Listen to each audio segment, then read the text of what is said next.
नमस्कार, आप देख रहे हैं आज़ाद टीवी न्यूज़ 24 और मैं हूं आसमा आपके साथ। हरियाणा के ऊर्जा, परिवहन एवं श्रम मंत्री अनिल विज ने कहा कि वक्फ बोर्ड संशोधन बिल कल लोकसभा में पारित हुआ क्योंकि यह एक महत्वपूर्ण बिल था और ये बिल चोरी ठगी रोकने के लिए है क्योंकि सारे देश में वक्फ की ज़मीनों को लूटा जा रहा था।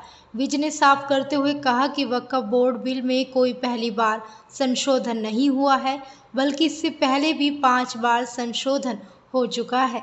इसी तरह उन्होंने कहा कि हिंदुस्तान में अब सालों साल नरेंद्र मोदी का सूरज चमकेगा और विपक्षियों की तो काली रात है और काली ही रहेगी। के नाम पर जो ज़मीनों की सारे देश में लूट हो रही थी, उसको रोकने के लिए ये अमेंडमेंट बिल लाया गया। ऐसा नहीं है कि इस बिल में पहली बार कोई अमेंडमेंट हो रही है, 5 बार पहले हो चुकी है। और कांग्रेस ने तो 1913 में इसमें वो प्रावधान कर दिया कि वक्फ अगर किसी भी ज़मीन को अपनी क्लेम कर लेता है, अपना दावा दिखा देता है, तो जिसकी ज़मीन पे करा है उसको कोर्ट में जाके सिद्ध करना पड़ेगा। और ऐसे धारा के होते हुए कल को वो सारे हिंदुस्तान को अगर वक्फ की प्रॉपर्टी कर दें तो सारे हिंदुस्तान को धक्के खाने पड़ेंगे कोर्टों में। इसलिए सोच समझकर, ये किसी मस्जिद के खिलाफ नहीं है, किसी मज़ार के खिलाफ नहीं है, किसी भी जो ऐसे संस्थान हैं उनके खिलाफ नहीं है। ये जो इसकी आड़ में लूट हो रही थी, तगड़ी लूट हो रही थी। ज़मीन तो इनके पास है रेलवे से भी ज़्यादा। रेलवे इतना प्रॉफिट कमा के देती है और इनका 1 करोड़ कुछ है। इसका मतलब लूट तो शरेआम हो रही है। देश के हित में, गरीब मुसलमान के हित में, और सरकारों का काम होता है कि अगर कहीं भी लूटमार हो रही है तो उसको दुरुस्त करने के लिए कानून बनाए। देखिए, वैसी भाईजान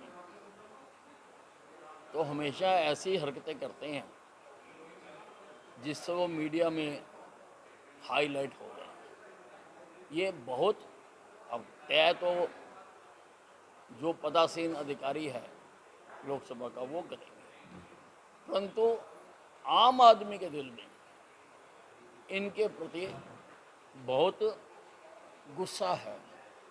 कानून तरीके से बनाया गया है।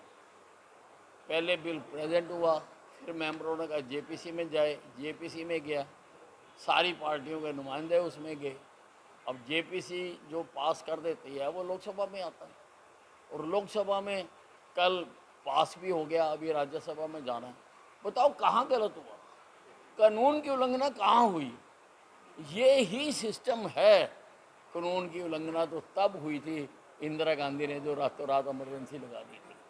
कानून की उल्लंघना तब हुई थी जब 1 करोड़ लोगों के ज़बरदस्ती नसबंदी कर दी गई थी।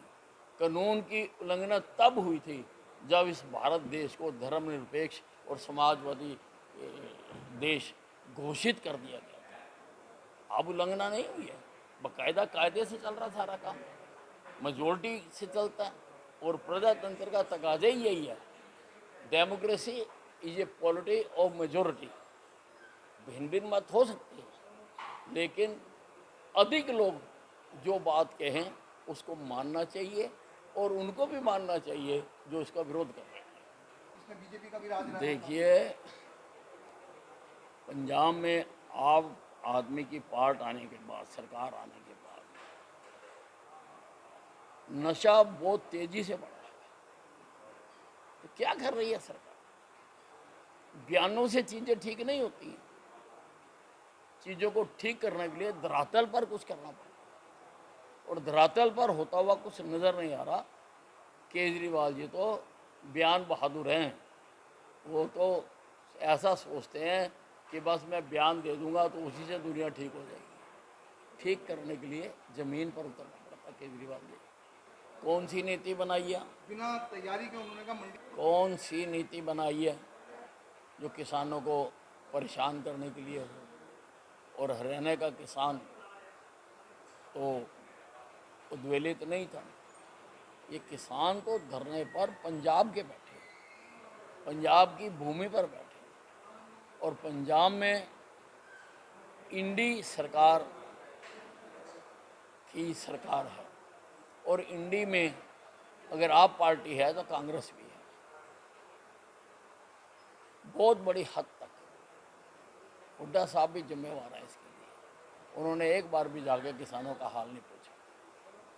ऐसी और अधिक खबरें देखने के लिए बने रहिए आपके अपने चैनल आजाद टीवी न्यूज़ 24 पर।